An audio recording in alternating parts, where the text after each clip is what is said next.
Shalom jemaat sekalian yang terkasih di dalam Tuhan. Senang sekali kalau pada hari ini kita boleh kembali bertemu. Dan tentunya kita juga sama-sama bersyukur karena Tuhan kembali memberikan kita kesempatan untuk belajar dari firman-Nya. Dan pada saat ini kita akan merenungkan firman Tuhan yang akan terambil daripada kitab 1 Samuel, di mana kita telah tiba kepada pasal yang ke-14.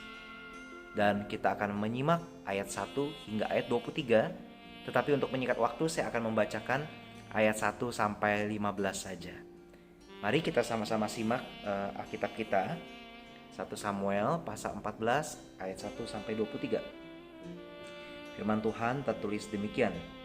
Pada suatu hari Yonatan bin Saul berkata kepada bujang pembawa senjatanya, "Mari kita menyeberang ke dekat pasukan pengawal orang Filistin yang di sebelah sana."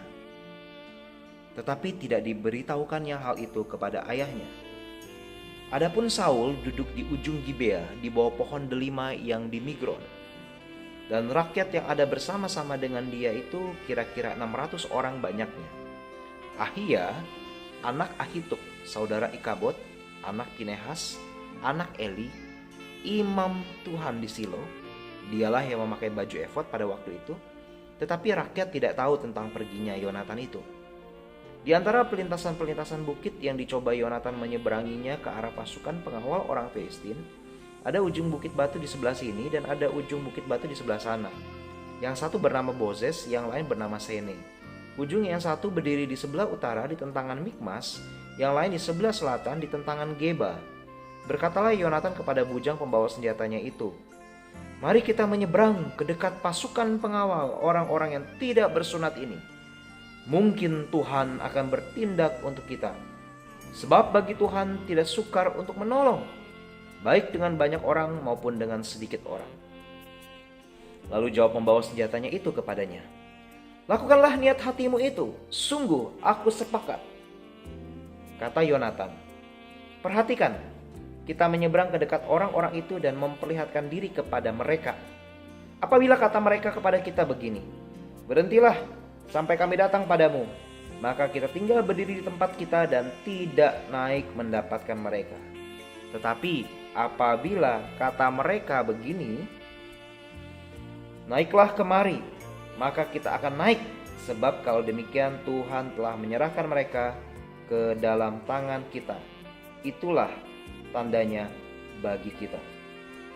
Ketika mereka keduanya memperlihatkan diri kepada pasukan pengawal orang Filistin, berkatalah orang Filistin itu, "Lihat, orang-orang Ibrani keluar dari lubang-lubang tempat mereka bersembunyi." Orang-orang dari pasukan pengawal itu berseru kepada Yonatan dan pembawa senjatanya, katanya, "Naiklah kemari, maka kami akan menghajar kamu." Lalu kata Yonatan kepada pembawa senjatanya, "Naiklah mengikuti aku, sebab Tuhan telah menyerahkan mereka ke dalam tangan orang Israel." Maka naiklah Yonatan merangkak ke atas dengan diikuti oleh pembawa senjatanya. Orang-orang itu tewas terparang oleh Yonatan, sedang pembawa senjatanya membunuh mereka dari belakangnya. Kekalahan yang pertama ini yang ditimbulkan Yonatan dan pembawa senjatanya itu, besarnya kira-kira 20 orang, dalam jarak kira-kira setengah alur dari sepembajakan ladang. Lalu timbullah kegentaran di perkemahan, di padang dan di antara seluruh rakyat. Juga pasukan pengawal dan penjara-penjara itu gentar, dan bumi gemetar, sehingga menjadi kegentaran yang dari Allah. Saudara sekalian, sebelum kita melanjutkan perenungan firman Tuhan kita, mari kita kembali minta pimpinan Tuhan. Kita mau berdoa terlebih dahulu. Kita berdoa bersama. Bapa di dalam surga, kami bersyukur pada saat ini kami diberikan kesempatan kembali untuk merenungkan firman-Mu yang indah dan ajaib. Kami bersyukur Engkau terus mengasihi kami dan beranugerah kepada kami. Kehadiran-Mu sungguh nyata ketika firman-Mu kembali dikumandangkan dan diperdengarkan bagi kami semua, anak-anak. Tuhan tolong hamba-Mu yang terbatas, Tuhan pakai, Tuhan bantu, Tuhan topang. Dan juga semua jemaat Tuhan, anak-anak Tuhan yang juga mendengar melalui tayangan renungan singkat ini. Tuhan juga berkati mereka. Tuhan juga berikan hati yang mau belajar. Demi nama Tuhan Yesus, Juru Selamat kami yang hidup, kami berdoa. Amin. Baik saudara sekalian, kalau kita menyimak ke dalam pasal yang tadi kita baca sama-sama Bapak Ibu sekalian, ada sebuah fenomena yang menarik di sini yang bisa kita temukan. Di mana di dalam pasal 14 ini sebenarnya di-highlight dua tokoh utama.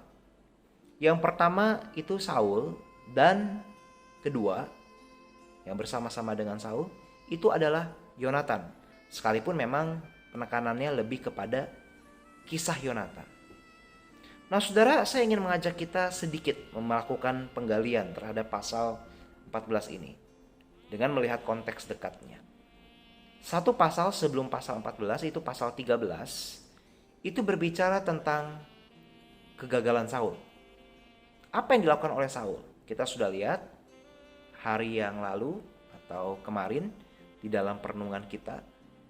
Di situ diceritakan bahwa Saul tidak sabar menunggu Samuel, atau Nabi Samuel maksud saya.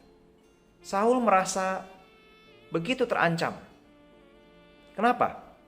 Karena ada tekanan daripada pasukan Filistin yang cukup banyak jumlahnya dan mengancam keberadaan bangsa Israel.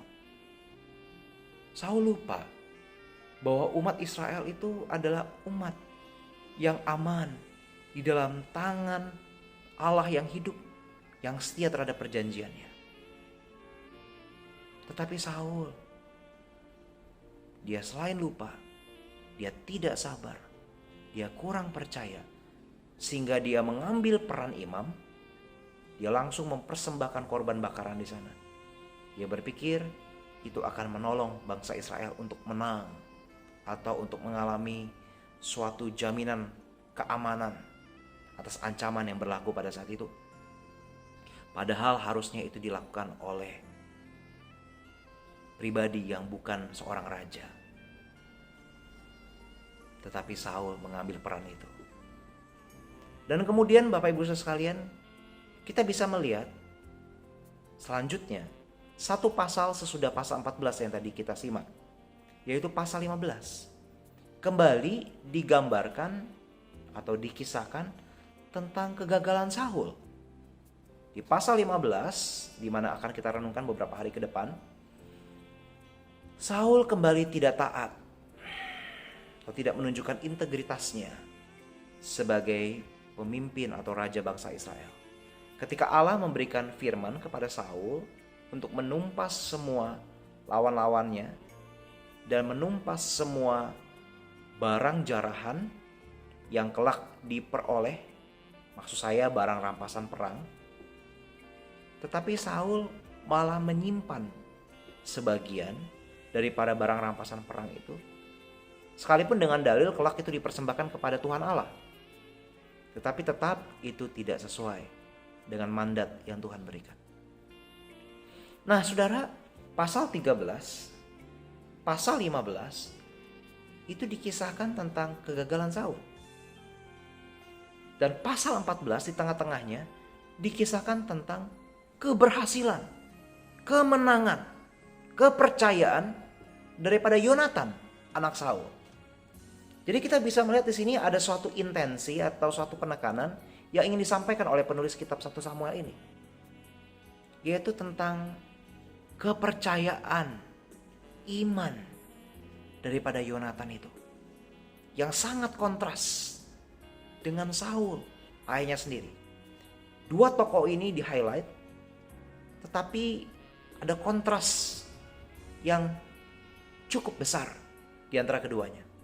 Saudara, kalau kita melihat fokus kembali kepada ayat-ayat yang tadi kita baca, saudara, kita bisa melihat di sini di dalam ayat pertama sampai ayat ketiga, Yonatan berkata kepada bujang pembawa senjatanya supaya mereka berdua sama-sama pergi ke dekat pasukan pengawal orang Filistin yang ada di sebelah sana.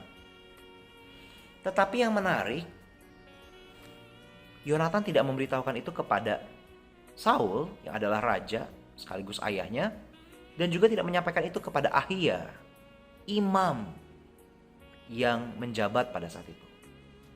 Nah saudara, dari hal ini kita bisa memetik pelajaran.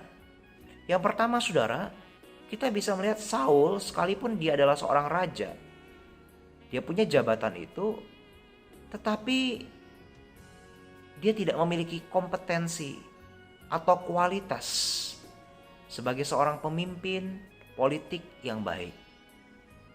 Jabatan tanpa integritas. Saudara, orang bisa saja sungkan terhadap orang yang memiliki jabatan, tetapi belum tentu respect terhadap orang tersebut. Karena yang menentukan respect atau trust seseorang bukan kepada jabatannya, tetapi kepada integritas kehidupannya. Sayang sekali, Saul kurang akan hal itu. Demikian juga akan Ahia. Sekalipun memang tidak terlihat jelas kekurangan atau keberdosaan atau pelanggaran-pelanggaran dilakukan oleh imam yang bernama Ahia ini, tetapi kita bisa mendapat satu clue di dalam ayat ketiga ini yang berbicara tentang Ahia. Ahia itu adalah keturunan daripada Pinehas. Pinehas itu adalah anak daripada Imam Eli yang di dalam 1 Samuel pasal 3 itu jelas-jelas melawan Allah, mencidrai kekudusan bait Allah. Jadi kita bisa melihat di dalam 1 Samuel 3 itu Allah memberikan hukuman terhadap keluarga, keturunan daripada Imam Eli.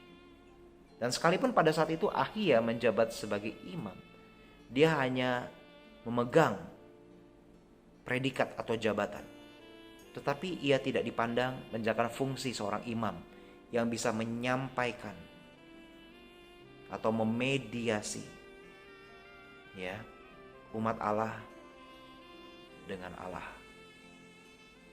Jadi kita bisa melihat di sini tampak bahwa Yonatan itu lack of trust, kurang percaya, lack of respect, kurang respect, baik terhadap Saul, raja, pemimpin politik, maupun kepada Ahia, sang imam atau pemimpin religi, agama pada saat itu. Jadi saudara, kita bisa belajar di sini agar kita tidak terjebak hanya melihat jabatan, tetapi kita harus sungguh-sungguh kritis. Kalau misalnya kita memperoleh sebuah peran tertentu atau dipercayakan jabatan tertentu, adakah kita memicu diri kita, memacu diri kita untuk kita boleh memiliki integritas, kualitas sebagai seorang pemimpin yang betul-betul diperkenan dan dipakai oleh Tuhan. Jangan seperti Raja Saul maupun Ahia. Dan kemudian kita lanjut ke dalam ayat-ayat berikutnya. Ada satu hal yang menarik di sini Bapak Ibu sekalian. Di dalam ayat 4 sampai 15, kita bisa melihat di sini ada satu kisah di mana Yonatan maju berperang bukan dengan ribuan pasukan, tetapi hanya dengan seorang bujang pembawa senjatanya. Yonatan mengambil langkah ini dengan penuh iman, kepercayaan. Berbeda sekali dengan Saul yang gentar dan tidak tahu harus melakukan apa. Saudara, di dalam 1 Samuel 13 diberikan informasi bahwa pasukan Filistin itu melampaui jumlah orang Israel. Sekalipun memang sebelumnya Raja Saul pernah menang berperang atas bangsa Filistin, tetapi di dalam 1 Samuel 13 ayat 5 dikatakan pasukan Filistin itu masih banyak, mengancam sekali eksistensi atau keberadaan bangsa Israel.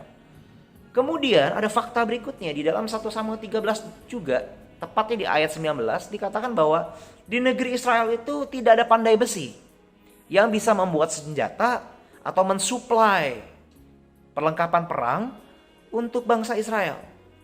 Itu membuat Saul begitu gentar, dan tentunya Yonatan secara manusiawi juga pasti gentar. Tetapi Yonatan menarik. Dia memiliki kepercayaan ketika dia mengatakan, mari kita menyeberang ke dekat pasukan pengawal orang-orang yang tidak bersunat ini. Di 1 Samuel pasal 14 ayat 6. Maksudnya adalah begini, golongan tidak bersunat itu adalah golongan orang dalam pengertian pada saat itu bangsa Gentile atau kafir. Kafir bukan dalam pengertian negatif seperti konotasi saat ini, tapi maksudnya adalah mereka yang bukan umat perjanjian Allah. Yonatan yakin betul, kita ini adalah umat perjanjian Allah. Allah beserta dengan kita. Allah Abraham, Allah Ishak, Allah Yakub. Oleh karena itu, Yonatan percaya, saat ini orang Filistin itu banyak menjarah. Mengancam keamanan daripada bangsa umat pilihan. Yonatan tahu betul Allah tidak berkenan akan hal itu. Sehingga Yonatan tahu isi hati Tuhan. Dia taat dan dia mau maju. Dia dengan penuh kepercayaan maju. Tetapi saudara, kita bisa melihat di sini yang menarik, sekalipun Yonatan memiliki keyakinan iman itu, ia tetap tidak berjalan sembrono atau semau-maunya. Di dalam ayat ke-9 dan ke-10 kita bisa melihat satu clue di sini. Yonatan meminta atau menunggu tanda dari Tuhan. Kalau memang bangsa Israel berkata, maksud saya bangsa Filistin berkata, naiklah kemari maka kita akan naik. Sebab kalau demikian Tuhan telah menyerahkan mereka ke dalam tangan kita. Itulah tandanya bagi kita. Jadi maksudnya adalah ketika Yonatan melihat bangsa Filistin di sebelah sana berkata, naiklah kemari. Itu menunjukkan tanda konfirmasi dari Tuhan bahwa Tuhan telah menyerahkan mereka ke dalam tangan orang Israel. Atau pada saat itu ke dalam tangan Yonatan. Dan kita bisa melihat di sini Bapak Ibu sekalian. Akhirnya singkat cerita, kekalahan dialami oleh bangsa Filistin. Di ayat 14 dikatakan, besarnya kira-kira 20 orang. Orang-orang itu tewas di ayat 13, terparang oleh Yonatan, sedang pembawa senjatanya membunuh mereka dari belakangnya. Saudara, jangan salah paham, di sini bukan Alkitab mengajarkan bunuh-membunuh, bukan. Tetapi ini konteksnya adalah begini. Ingin menggambarkan bahwa Allah itu adalah seorang divine warrior. Ya. Suatu pejuang ilahi yang ingin melawan dosa. Ingin melawan kebebalan, kedegilan hati manusia, dalam hal ini yang didemonstrasikan oleh bangsa Filistin terhadap umat pilihannya. Dan kemudian kita bisa lihat di dalam ayat 15, terjadilah gempa bumi. Intervensi Allah di sana. Sehingga kalau kita lihat di dalam ayat 16 sampai 23, Bapak Ibu juga bisa melihatnya di rumah masing-masing, terjadi sebuah kekacauan. Terjadi sebuah kepanikan, panic attack yang terjadi di antara bangsa Filistin. Mereka saling serang menyerang satu sama lain. Karena ada intervensi Allah di sana yang sungguh-sungguh membela bangsa Israel, umat pilihannya. Saudara, pelajaran apa yang bisa kita pelajari dari penguraian yang kedua ini atau poin yang kedua ini? Yaitu saudara, kita bisa melihat bahwa figur Yonatan itu adalah orang yang rendah hati di hadapan Tuhan. Ia percaya betul dan ia juga sungguh bersandar kepada Tuhan. Sebagai hamba Allah, ia taat, ia paham bahwa ia adalah alat Tuhan. Ia adalah sekadar hambanya. Ia harus takluk betul kepada pimpinan dan kehendak Tuhan. Sehingga kita bisa melihat di sana Yonatan minta tanda. Dia tidak mau semau-maunya mengatur Allah, tapi biar Allah yang mengatur hidupnya. Nah saudara, berikutnya kalau kita melihat di dalam konteks kitab ini secara lebih luas, kita bisa melihat bahwa pada akhirnya bukan Yonatan toh yang menjadi raja. Sekalipun ia adalah keturunan dari Raja Saul, tetapi Daud yang menjadi raja. Dan Yonatan menjadi sahabat daripada Daud. Kita bisa melihat di sini Yonatan adalah orang yang betul rendah hati. Dia sadar peran dia Tuhan percayakan sebagai apa. Dia sadar dia bukan aktor utamanya, tetapi aktor utamanya adalah Tuhan. Dia hanyalah hamba yang dipakai untuk menolong bangsa Israel di dalam periode waktu tertentu.